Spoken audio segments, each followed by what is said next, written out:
Alright guys, good evening. Sunday evening, I'm done. I'm going in the house. I might come back out here later and work on some other stuff. But, gentlemen, I give you the jb50. The jb50 is a cute little modulator from back in the day. It takes no more than about 10 watts of drive, and it makes about 45 to 50 watts of power. Now, the gentleman that bought this, his name is Ben, and he bought it off eBay. And he sent it here, and the last time he sent it here, the key-in tube was working, but he took it home and something went wrong with the key-in tube, and it came back, and this is the note I got. Relay does not allow receive. Well, let's flip this over. So, typical wasabi construction on the inside, but what was going on, Ben, is it was staying keyed, fully keyed, and even with the tube out, it was staying keyed. So instead of trying to figure out what was going on with the tube, I just went ahead and I built a more modern keying circuit with a transistor. We got lucky. Part of the bias for the final tube runs at 36 volts rectified. So I built a half-wave rectifier, used a little sandstone, a little 25 watt sandstone, at 5 ohms to knock the voltage down and help get rid of some of the hard spike that takes place when it comes underneath the load. Used a 25 volt electrolytic is the filtering circuit for the quarter wave. Brought that around, and then I keyed the whole mess because the relay actually works on a couple hundred volts, about 330 volts this relay operates on. I used a secondary relay down in here to God, it just looks god-awful in there, but somebody else has patched and patched and patched and patched and patched on top of a patch to get this thing to work. This isn't even the stock capacitors in here for the filtering circuit. But all that aside, used a secondary relay. Now, with this being a quarter wave, after the sandstone, and then you present a load in operation, it drops to about 14.5, 15 volts. Oh, I gotta call you back. Cat box in the corner. The emperor of the northwest corner giving me a call there. Anywho, works with a standard 10 puff capacitor, well, 2N222, which is max voltage of about 50 volts. But let's go ahead and we'll turn this on. We'll flip this back over. Remember, everybody thinks that this is a variable drive. It's not. It's actually variable input. That's how you tune the input of the tube. So anywho, let's go around to band. We got our 2950 in low mode, which is the bench power supply's off. 50 watt slug in PEP.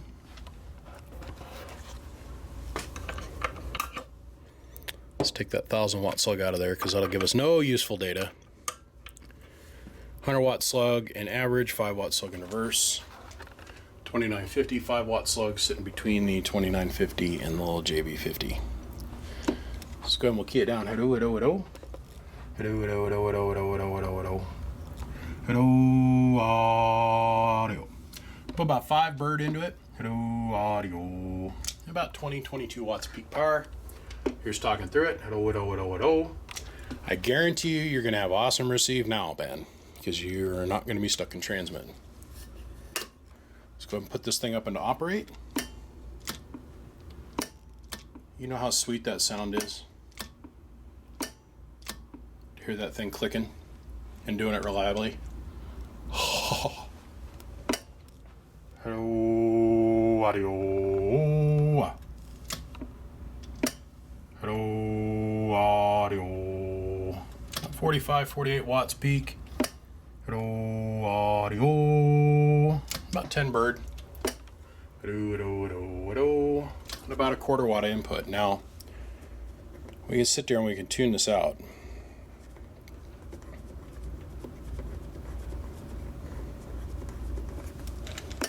Hello, audio. Hello, audio. About 30 watts now. Hello, audio. But our inputs come up a little bit. Let's leave this all the way down at the very bottom. The stop point, Ben. Hello, audio. Hello,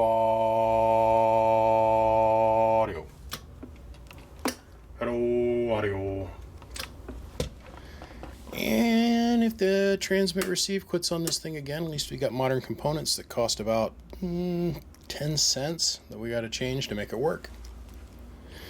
That's it, guys. Pretty simple.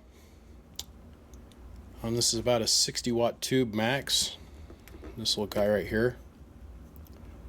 This tube's seen a little bit better days, but it's still screaming out the power. I think this is a JB50. I think this might also be a JB75. But it truly depends. I mean, if we had a little bit better tube in here, I think that we'd probably see a little bit better power. But for what I was given, this thing's running, and running well. Looks a little rough on the bottom side. It has nothing to do with how well it's going to work. So, on that note, I'm going to button this thing up and take it in the house, and I'll bring it to you and hand deliver it to you tomorrow next week. Gentlemen, my name is BBI.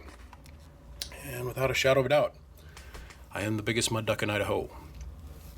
Come check us out. Facebook, YouTube, Twitter, of course right here on the Gargler of YouTube, of course. Call that number if you got any questions. I can help you out in any way. Call me before you ship something. Don't ship something up your blind, please. And on that note, I got an SP220 I got to go finish. See ya. Bye.